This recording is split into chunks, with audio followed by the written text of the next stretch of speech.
Core shadows are the darkest parts of the hand that naturally falls away from the light, such as the spaces between the fingers and the crease along the palm. And now you can ask yourself, what can I do to improve my shading? If there's one tip you can take away from this video, it's this. The first key to shading mastery is...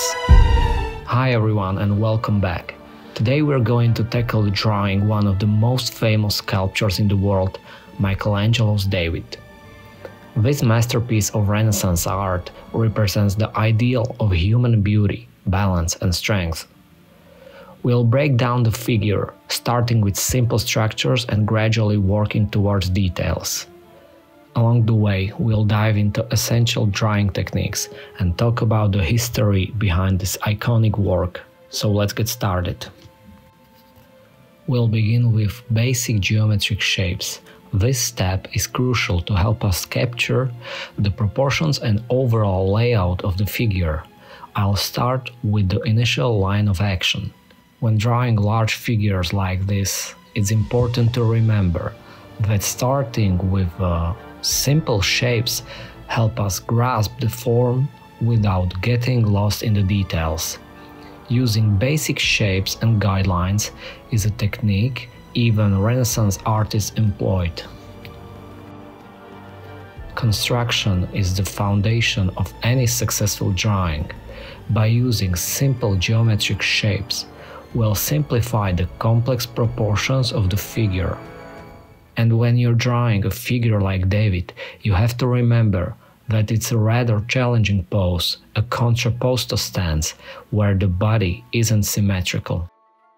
Michelangelo used contrapposto, one of the most fundamental and important principles of the classical art. Contrapposto means that the figure's weight is shifted onto one leg, while the other one is relaxed. This stance creates a gentle movement in the body, giving the figure a natural dynamic. When drawing this pose, it's key to understand how the body reacts to gravity. The spine curves slightly into an S shape. The shoulder on the active leg side is higher, and the hip on that side is lower. The reason this pose is so important is that it creates a balance between stability and the movement. In the case of Michelangelo's David, this posture conveys his readiness and determination, even while standing still. From a drawing perspective, it's crucial to remember that in contrapposto, the body is never symmetrical. Once we have the basic proportions sketched out, we can start adding details, especially the muscles. Michelangelo was a master of anatomy. As we know, he studied the human body extensively, and his knowledge of anatomy is reflected in every detail of his sculptures. In the case of David, the muscles are precisely defined but not exaggerated, giving him both human realism and strength. When drawing muscles, it's important to consider not just how they look, but how they behave in the movement. David is in a relaxed position, but his muscles hint him at inner strength and readiness. The key is to understand the muscle groups and how they overlap with each other. With David, it's especially important to get the proportions right. His figure is larger than life because the sculpture was originally intended to be placed high up on the building. Michelangelo had to exaggerate certain body parts slightly so that they would look correct from the distance. Another critical element is to understand how light interacts with the muscles. The highlights and shadows define the form and structure, giving the muscles volume and making them appear three-dimensional. Pay close attention to where the light source is coming from. In this case, the light hits from above, which creates strong shadows under the ribcage, in the hollows of the arms, and along the contours of the muscles. As you draw, think about how the skin, stretches and wraps around the muscles, especially in areas like abdomen and shoulders. Michelangelo's sculptures often show this tension in the skin, giving sense of both strength and elasticity. Understanding this relationship between skin, muscle and bone is key to capturing the realism and dynamism of a figure like David. One fascinating detail in Michelangelo's approach is how he subtly exaggerates certain features to enhance the figure's visual impact. David's hands, for instance, are slightly larger than they would be in real life. This was intentional, as the sculpture was meant to be viewed from below, and Michelangelo wanted the hands to appear proportional from that angle. When drawing, don't be afraid to make small adjustments to improve the composition and the overall effect. Next, we'll focus on shading. Michelangelo was a master of light and shadow in his sculptures, and will try to give our drawing depth in a similar way. When light hits the body, it creates soft transitions between light and dark areas, which helps to define the muscles and proportions. Light coming from above creates strong shadows under the chin, on the shoulders and in the creases of the muscles. When shading, it's important to capture the natural plasticity of the body. Not everything is the same tone, and it's the light transition that make the drawing realistic. David's face, like the rest of his body, is carefully modeled. For details like eyes, nose and mouth, you use shading to create soft transitions that gives the face realistic form and expression. When starting with shading, the key is to focus on the big picture, instead of obsessing over tiny details. Begin by blocking in the major shadows and dividing the subject into basic value zones: light, midtones and darks. This initial phase helps you build a solid foundation for your drawing and ensures that the composition stays balanced from the start. Begin by lightly sketching the areas where the shadows fall. Use loose, confident strokes to cover large shadowed sections. At this stage, don't worry about precision. Think of it like laying down broad patches of tone. Focus on the overall shape and direction of the shadows. For example, if you're working on the David's leg, as I do right now, roughly map out where the muscles block the light and where the shadows naturally form. Keep in mind the light source. In most cases, the light is coming from above, so surfaces facing downward will be darker. Use this knowledge to quickly identify shadowed areas, like here under the knees, beneath the muscles, or along the folds of the hand. Once the main shadowed areas are in place, start dividing the drawing into 3 primary values: lights, mids and darks. This process helps give the structure to your drawing and ensures that your drawing will have depth and contrast. The lightest areas represent highlights. These should remain untouched for now. The darkest areas will form the core shadows, while the midtones will bring the transition between two. Think of this phase as creating a blueprint for your shading. The values don't need to be perfect right now. The goal is simply to identify the darkest and lightest points so that you have a framework to refine later. It's important to use a light pressure on your pencil at this stage. By keeping your strokes soft and loose, you give yourself the flexibility to make adjustments as the drawing progresses. If you press too hard, the graphite will embed into paper, making it difficult to erase or blend. Work with broad hatching to build up the first layers of tone without committing the fine details. When drawing the face, focus on areas like eyes, nose and mouth. Pay attention to the direction of light, as it greatly affects the subtleties in these areas. For instance, light hitting from the top of the brow ridge creates the shadow under the eyes, which can be deepened to make the eyes appear more intense. Similarly, using soft, delicate strokes around the nose and lips helps define their volume without making the lines too harsh.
this stage, don't get caught up in minor textures or complex forms. Simplify the shapes into easy-to-manage sections. For instance, when shading David's torso, think of the ribcage as one large block of tone and the abs as smaller overlapping shapes. These simplified blocks helps you to see how the different parts of the body relate to each other in terms of light and shadow. Step back from your drawing occasionally to assess how the values are distributed. Is there enough contrast between the light and dark areas? Do the shadows create a sense of depth and three-dimensionality? This initial evaluation ensures that your drawing is on the right path before you start refining individual sections. And one pro tip for you guys: leave space for adjustments. Don't try to perfect your shading in the first pass. The beauty of this phase is that it's all about exploration and adjustment. Allow yourself to be flexible. If shadows feel too heavy, you can lighten it later with an eraser or adjust it with blending. This phase sets the stage, but the real magic happens as you build up the layers and refine the details. By focusing on large shapes, blocking in shadows and organizing values early on, you'll create a stable foundation for your shading. This step may seem simple, but it's crucial. Without a good start, even the best details can fall flat. Once the main values are in place, you'll be ready to dive into more precise shading and blending, which will add life and dimension to your drawing.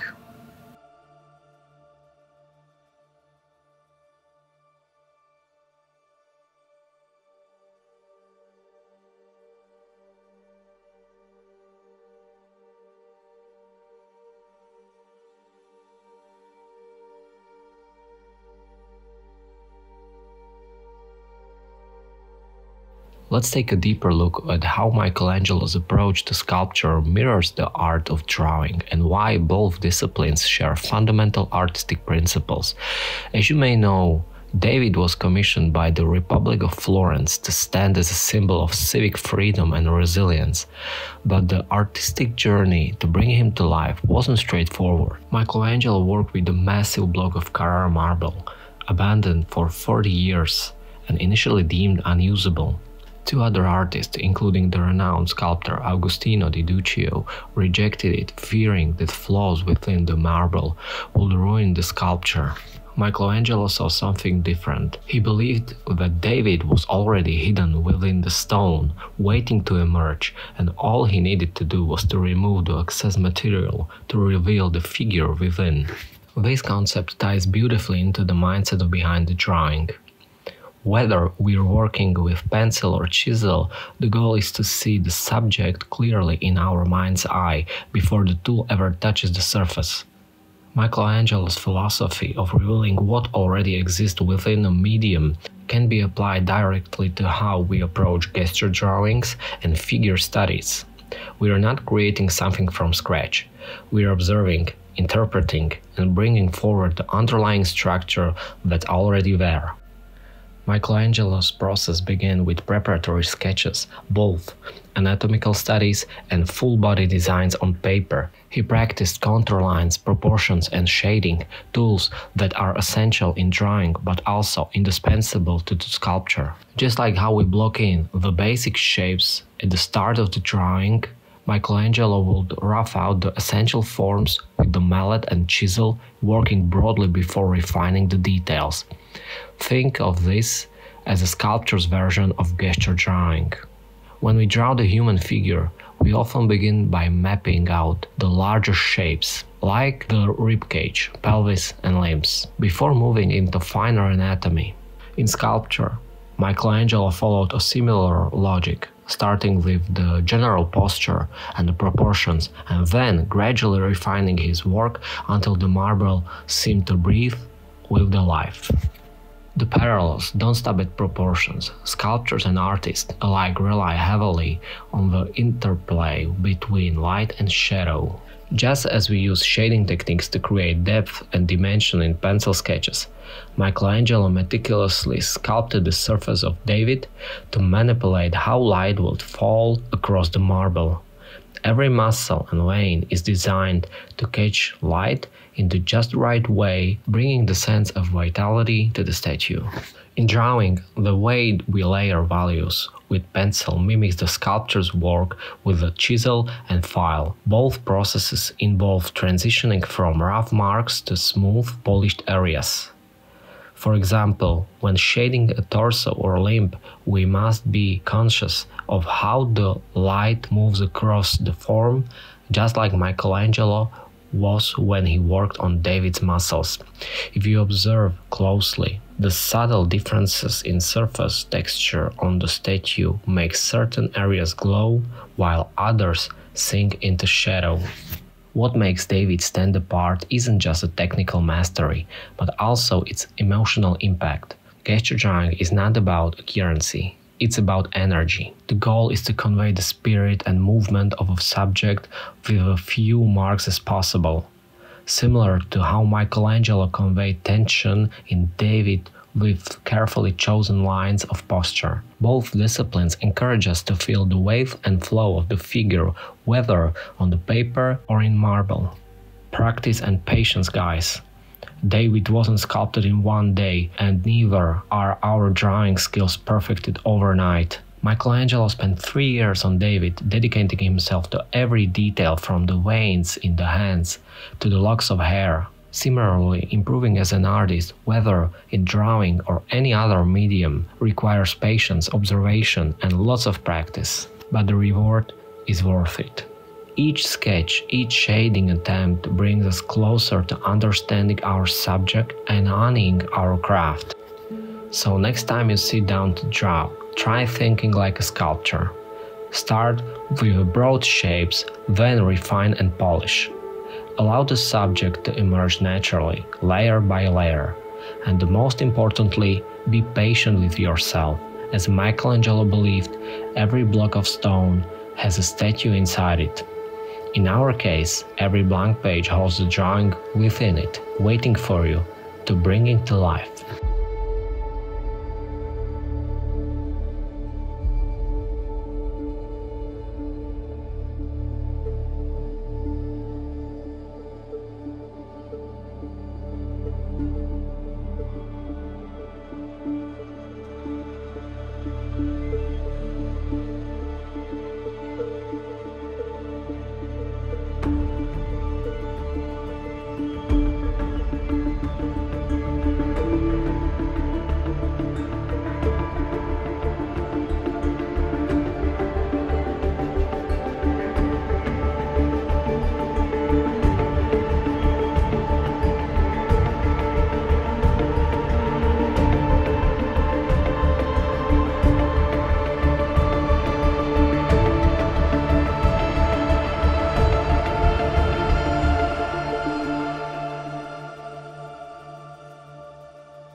Now let's talk a bit more about shading. An essential part of bringing depth and realism to your drawing is shading.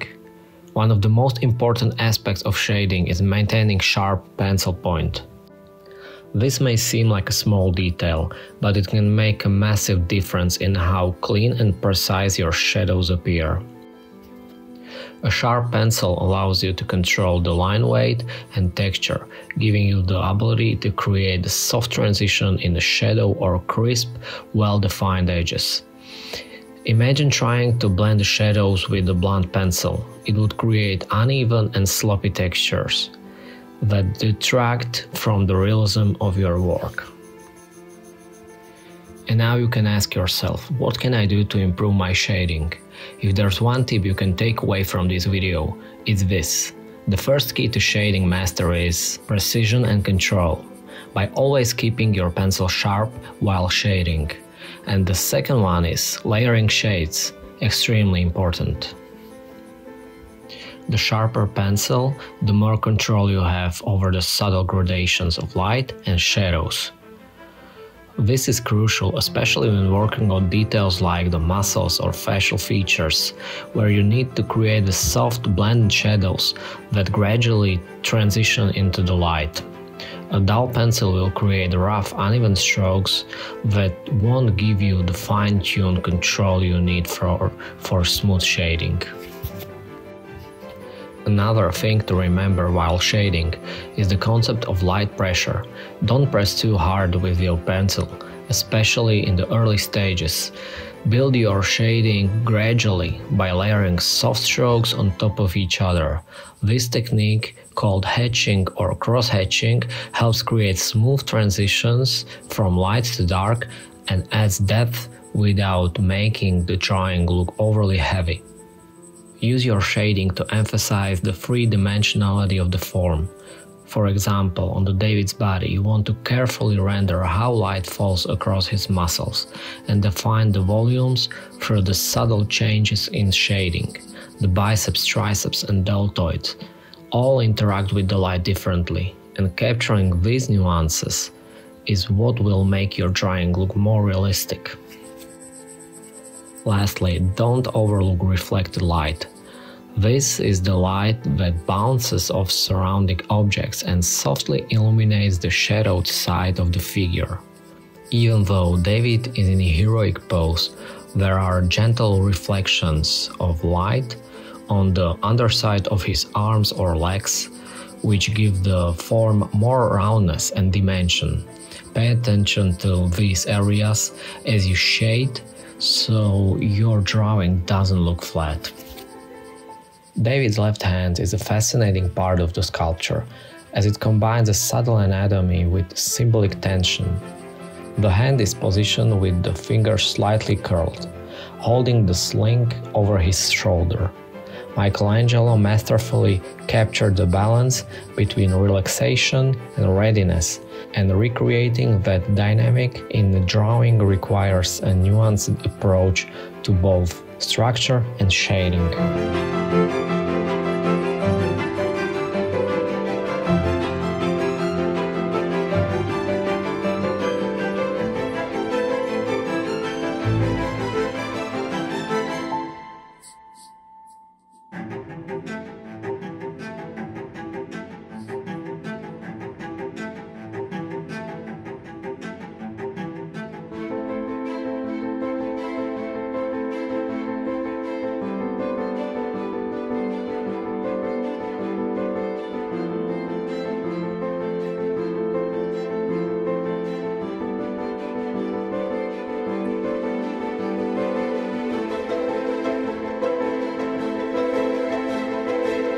To achieve realism, focus on the subtle differences between core shadows and cast shadows. Core shadows are the darkest parts of the hand that naturally falls away from the light, such as the spaces between the fingers and the crease along the palm. Cast shadows occur when one part of the hand blocks the light from reaching another part, such as the shadow that the curled fingers cast onto the palm. When shading an organic form like hand, you want to use hatching and cross-hatching techniques to create smooth transitions between light and dark. Start with light, parallel strokes, following the natural curves of the hand.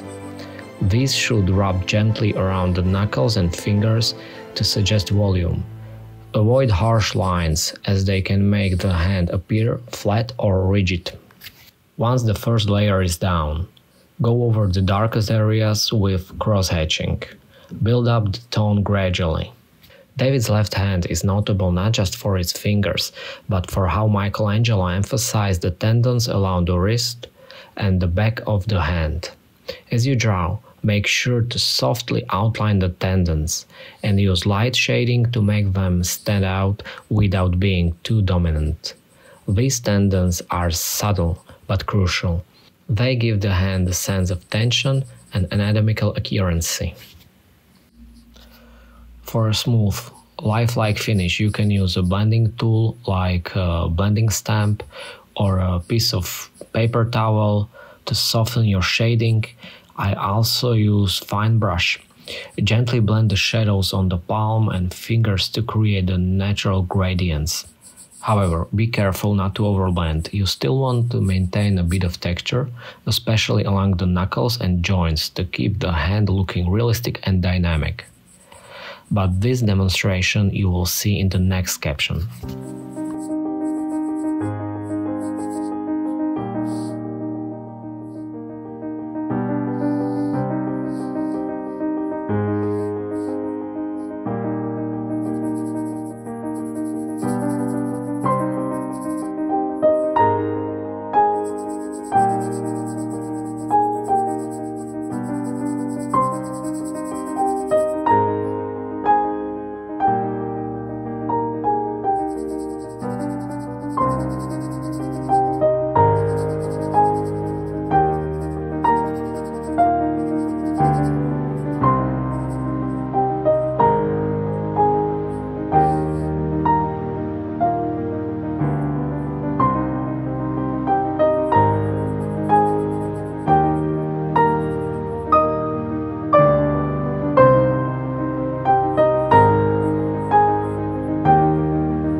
One tool that can really elevate your shading is a magnifying glass. It may seem like an overkill at first, but let me explain why it can be a game changer, especially when working on fine details like facial features, hands, or intricate muscle transitions. With magnifying glass, you can zoom in on tiny areas of your drawing, allowing you to see subtle imperfections in your strokes that may be invisible to your naked eye. One of the key advantages of using magnifier is precision. When shading delicate areas, such as the fine wrinkles on David's knuckles or the light catching along the edge of his lips, it's easy to miss how the graphite builds up or smudges. With a magnifying glass, you can spot areas where your strokes are uneven or where the shading transitions need to be smoother. This level of control can make a significant difference in the final result. Another benefit is that it helps you maintain a sharpness. Often we are shading for a long period, our pencil tip wears down without us noticing.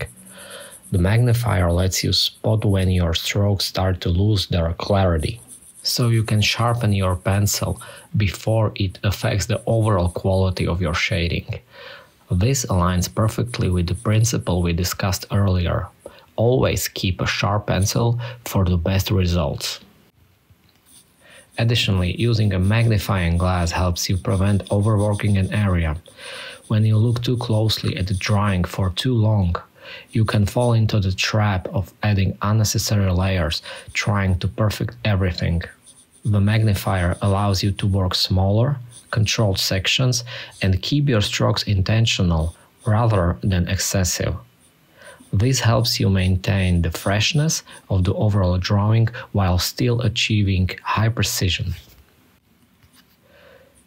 It's also great for catching reflected light details, those subtle highlights that gives your drawing depth and realism. Sometimes these delicate highlights are so faint they are easy to overlook, but they make a big difference in creating a realistic three-dimensional effect. With magnifying glass, you can identify these areas more accurately and adjust your shading accordingly. So if you are serious about mastering shading, give a magnifying glass a try. It may feel like a little unusual at first, but once you experience the benefits, more precise strokes, sharper details, and fewer mistakes, you'll wonder how you ever shaded without it.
When working on figure as intricate as this one, there's a few essential things to keep in mind when defining anatomy.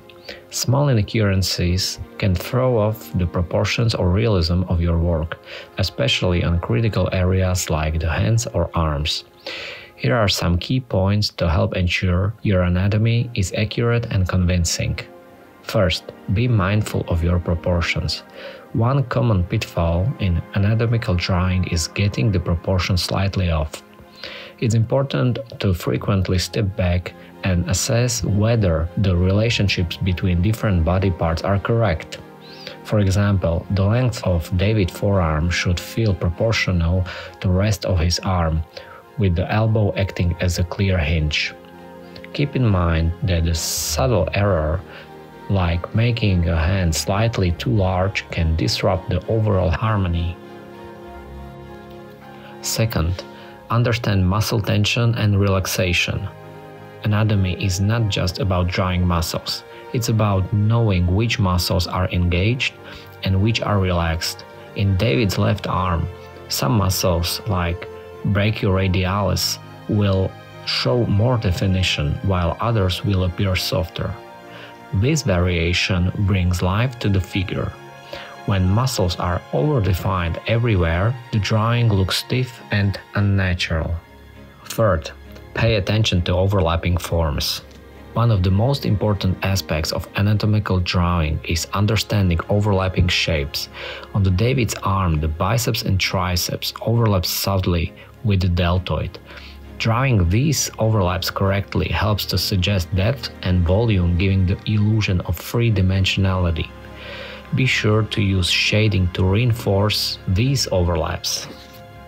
Fourth, avoid symmetry. Embrace natural imperfection.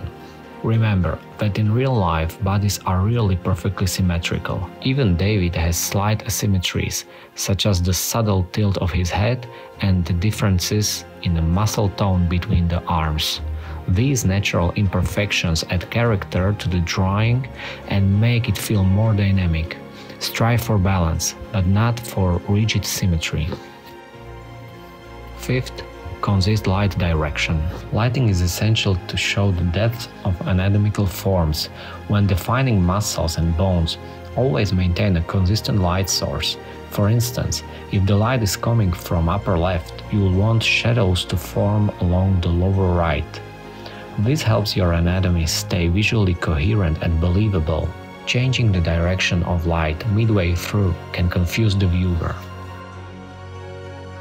We've now reached the final stage of our drawing, refining the shading through blending.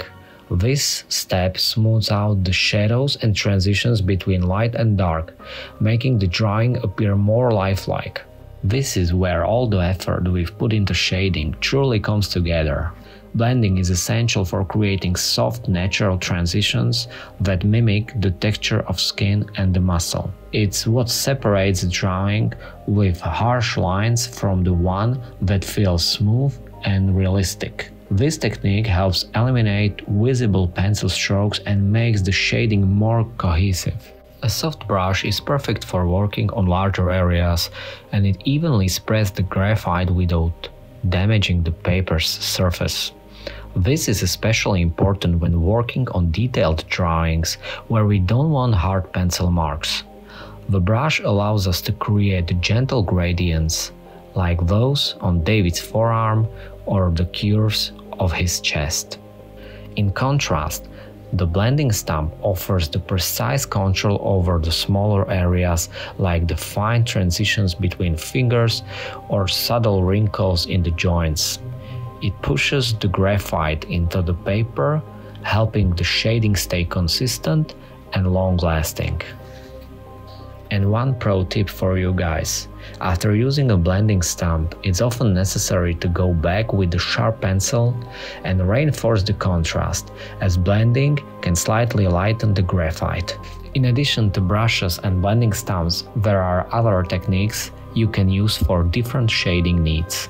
Cut and swabs or Q-tips, great for softening smaller areas like the eyes or lips. Tissue paper, useful for quickly blending large areas, though they are less precise. Your finger, while not ideal for professional work due to the skin oils, it can be handy for practice sketches to smooth out broad sections. In this final stage, take your time. Smooth transitions are what give the drawing its realistic feel. Go over areas multiple times, adding or removing graphite as needed. Every detail matters. Small highlights on David's wrist or the underside of his forearm can make a big difference. Also, remember that less is more. If a part of the drawing already looks good, resist the urge to overwork it. Too much blending can flatten your shadows and reduce their natural dynamism.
Thank you for joining me. Drawing masterpieces like David, it's not just about technique, it's about patience and the joy of creating. I'd love to hear what helps you on your artistic journey.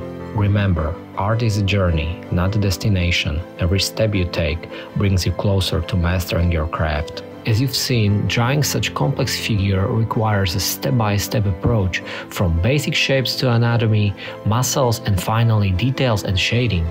I hope this process has inspired you and that you've learned something new. If you enjoyed this type of content, don't forget to hit the like button, leave a comment, and subscribe to the channel so you won't miss out on future drawing tutorials. Thanks for watching, I'll see you in the next one.